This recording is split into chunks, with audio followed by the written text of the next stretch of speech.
Good morning, beloveds. So, I'm going to ask you for treatment for Florida. Because of where I live, I'm very aware of hurricanes. And there is a hurricane that's pretty much going to, it's in the Gulf, going to cross Florida and get possibly North and South Carolina as well. So that kind of whole area up there. It's Idalia, I think is the name of it. And we do have a couple of people that do live in Florida that are members. And I know several people in Florida. So, let's treat for the people in Florida that the hurricane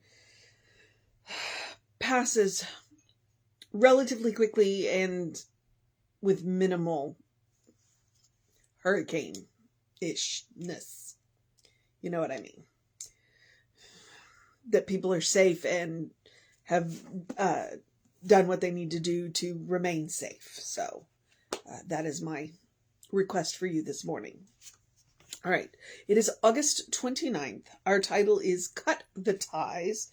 Our author is Johnny Colemon from Open Your Mind and Be Healed, 1997. Yes.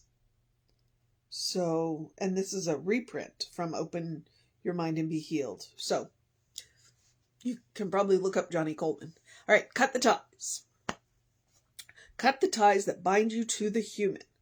Through the renewing of your mind, turn back to God. The journey to God is without distance. Have you not wondered why you get such a great feeling in church? It is because the focus is on the goodness and grace of God.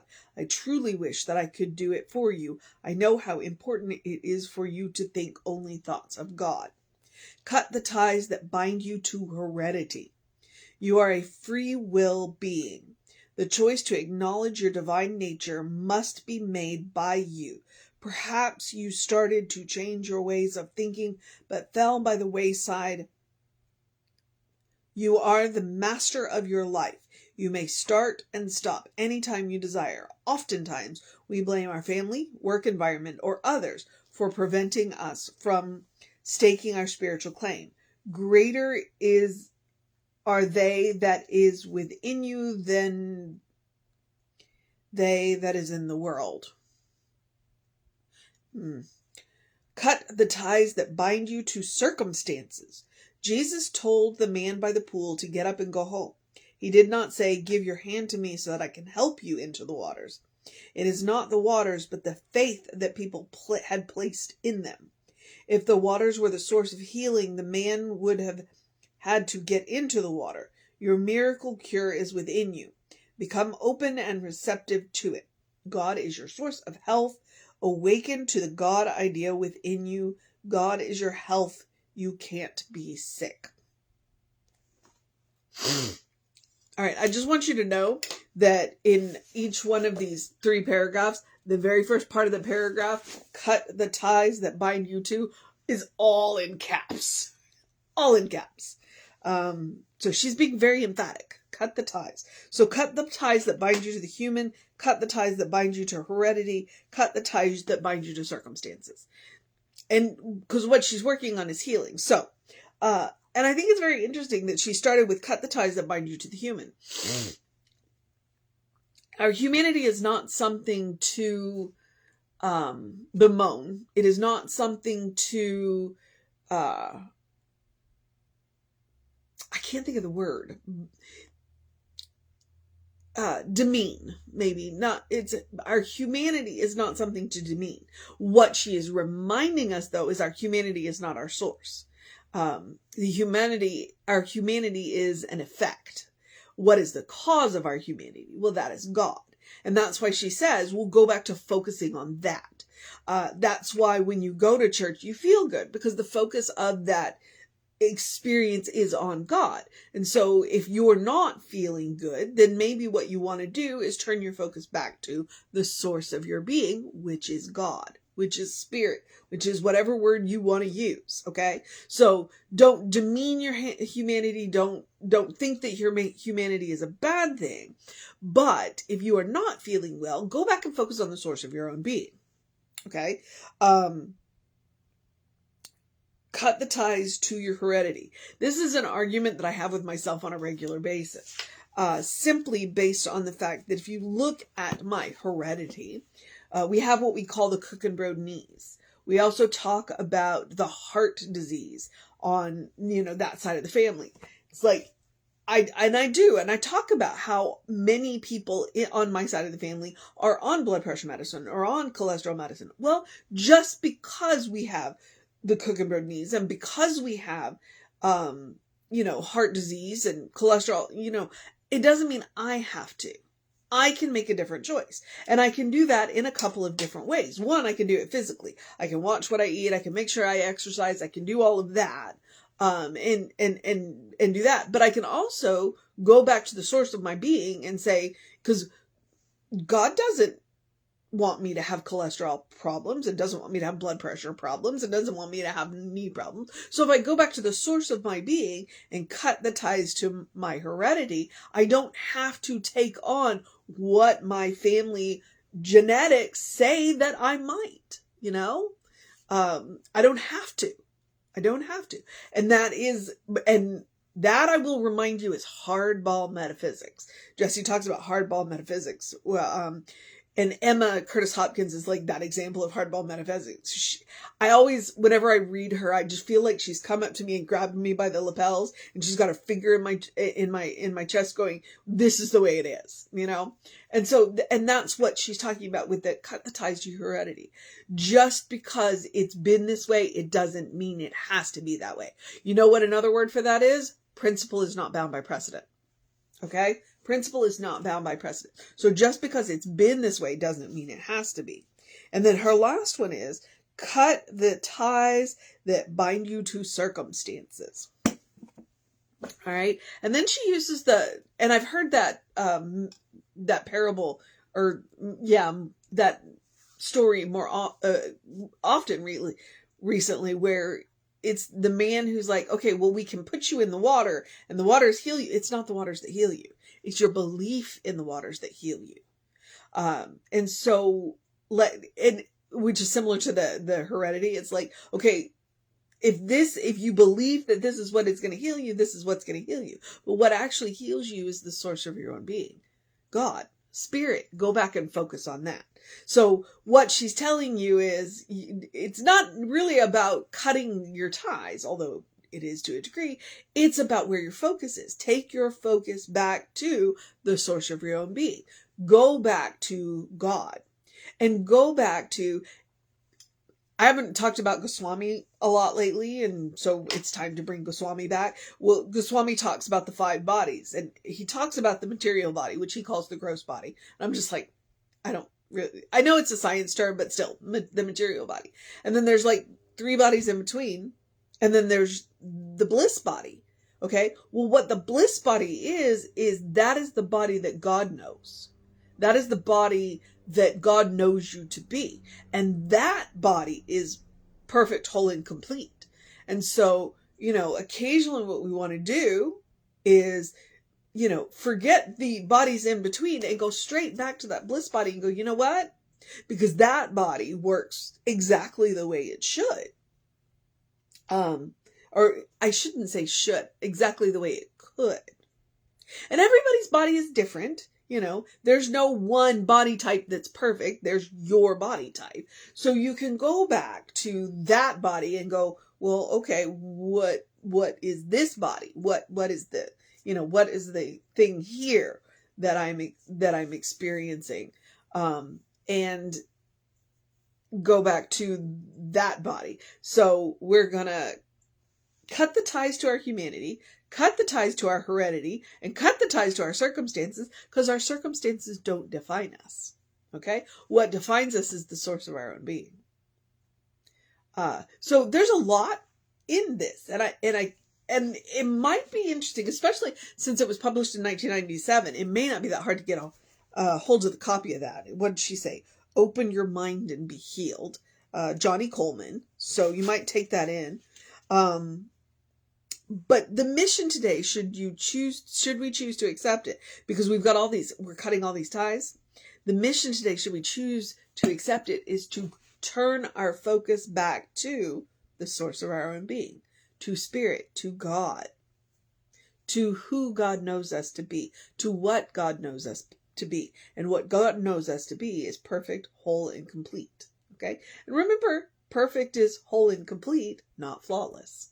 Okay? So you don't have to worry about that. And then just let the rest of it go. That is the mission today, should we choose to accept it. So, all right. The other mission is the same mission I give you every day, which is the spiritual practice of self-care. To do something loving for yourself, do something kind for yourself, do something compassionate for yourself, whatever that looks like. Big, small, that's not the point. Be it one thing, be it all things, that's not the point. The point is to practice on yourself. As I like to remind you, you are your own best test subject. You will get immediate feedback. Is this the most loving, kind, and compassionate thing I can do? And I'm about creating a habit. I'm about reminding you that you can take that moment and respond to a situation instead of reacting to it. And the more you practice on yourself, the more likely that when you are in a situation where you are going to react, because you have ingrained this love, kindness, and compassion into yourself, you'll react lovingly, kindly, and compassionately. Okay? If you can take the moment and respond, that's even better. But you can ingrain that reaction. So, and then the most important reason for practicing on yourself is because you deserve your own love, you deserve your own kindness, you deserve your own compassion. You deserve to know who God knows you to be. All right? Not who society, religion, culture, and all of this other nonsense has told you. Not even who your parents have told you are. Go back and do the work, do the meditation work and the treatment work, and discover who God knows you to be. I can promise you that who God knows you to be is pretty cool. So, and when I say practice on yourself, some easy suggestions. Take a deep breath before you speak, especially to yourself, because you will never speak to anybody more than you speak to yourself. The more lovingly, kindly, and compassionately you can speak to yourself, the better things will go. All right? I speak from experience. One of the things that sent me into therapy was I heard the way I was talking to myself. And I was like, this is not okay. So I speak from experience. The more lovingly, kindly, and compassionately you can speak to yourself, the better your day will go. You know? And then when you practice on yourself, then you'll do it for other people. All right. It also looks like taking a walk, and it looks like taking a nap, and it looks like taking a break, and it looks like saying no. There's the divine no, and no is a complete sentence. You do not have to follow it up with anything else. You can if you choose to, but you don't have to. All right? So if you've got something that's just really draining you, then say no. And then there's also yes. Especially to things that push you a little bit out of your comfort zone. They often say what you want the most in life is just on the other side of your comfort zone. So say yes to things that push you a little bit out. And then if you are going to get out of your comfort zone, then please feel free to make sure that you have a good support network to support you as you venture out of your comfort zone. All right. So those are basic, easy, simple suggestions that will help you to be loving, kind, and compassionate.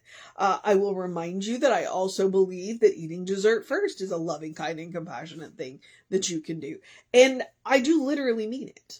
I am a firm believer that chocolate can be the first step to fixing anything. But it's also a reminder, eat dessert first. Your life is a special occasion. Your whole life is a special occasion. Treat it as such. Don't save the good stuff for that one event. Use them more often. So wear the nice clothes more often. Use all the fancy dishware and glassware and silverware that you have. Don't save them for that one occasion. Use them more often. Burn those nice candles now. Don't wait until they're dusty and sticky and don't smell the way they did when you bought them. Burn them now. You know, Write in the good notebooks now. Treat your life as a special occasion, the special occasion that it is. And then I also want to remind you, because I'm still talking about love, kindness, and compassion, I'm still talking about self-care, that joy is a quality of God. Okay? Therefore, joy is a quality of you. No matter what is going on in the world, in your life, you deserve joy. Please make room for it. Okay? It's just a reminder. Just a reminder. No matter what is going on in the world, you still deserve joy. If you have something joyful coming up, then please enjoy it. No matter what is going on around, make room for it. Make room for it. I know sometimes we make a little less room, but we still make room for joy. Okay? It's quality of God, quality of you. All right. The rest of the suggestions are the easy ones. Do something to engage your mind and your body, whatever that looks like for you. Drink plenty of water. We didn't hit the triple digits yesterday. We're not going to hit the triple digits today. We might tomorrow. Hydrate. Your brain works better when it's hydrated. Your body works better when it's hydrated. Your skin looks better when it's hydrated. Hydrate. Drink plenty of water. Okay? And it becomes even more important in the winter when the heat's running all the time, because then so hydrate. And then the circadian rhythm, that's a natural hormone cycle. If you get 5 to 10 minutes of bright sunlight between 7 and 9 in the morning, it helps to work on your vitamin D. It helps to reset all of those hormones. You'll have more energy during the day. You'll sleep better at night. If you get up before the sun, or can't get out into, God forbid we have clouds, artificial light will help too. Okay. And if that is not enough, you can Google seasonal effect disorder lamps or seasonal effect disorder lights.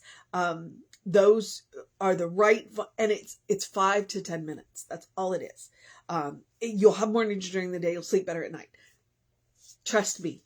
It's science. You can look it up. All right. I want you to feel better. And then I'm going to end you with my Ernest Holmes quote, which is, open the windows of your soul. Allow the breath of heaven to remind you, you do live in heaven right here, right now. It's all around us all the time. As Johnny was saying, it's all God. When we put our focus back on spirit, on God, when we recognize that that is all that there is around us, then we recognize that heaven, it's a mindset. It's a state of mind. It's a state of consciousness. It is something that we create for ourselves. We go back to the source of our being. We go back to God. That's why church feels good, because we're focused on that heavenly mindset.